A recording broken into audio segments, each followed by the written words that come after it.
असंच करत राहा, 100% तुम्ही पण फेमस होताल, नक्कीच व्हायरल होताल. तर तू इथून तिथपर्यंत थोडं व्लॉगिंग करत आलास तर तिच्या पुढे एक बदाम शेकचं दुकान आहे, मी तुला तिथं बदाम शेक पाजणार.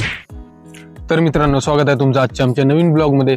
तर आज रविवार आहे आणि रविवार म्हटलं तर आज मेन आपलं महाशिवरात्री आहे सगळ्यात महत्वाचं.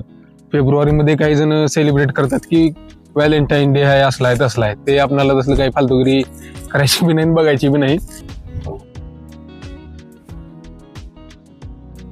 बघू शकतो किती घनदाट गर्दी आहे.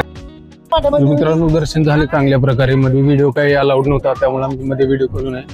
आता आपल्या भावानं आपण चॅलेंज दिले, ब्लॉगिंग कर मग बदाम शेक पाहिजे. तर आता बदाम शेक पाहिजे ब्लॉगिंग करायला लाव. तर बघूत आता भाऊ कस पाहिजे. भया उपवासाला चलते का बदाम शेक? उपवासाला बदाम शेक. मित्रांनो, आपले निलंग्यातले फेमस रील स्टार प्रिन्स भया ढेरे यांना जवळपास आता निलंग्याच्या आजूबाजू शहरातले सगळेच ओळखतात.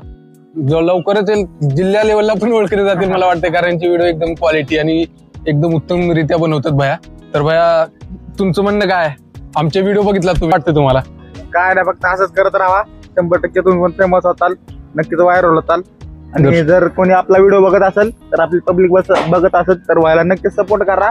असंच प्रेम असू द्या, जसं मला प्रेम देतात तसंच भयाला पण द्या. धन्यवाद.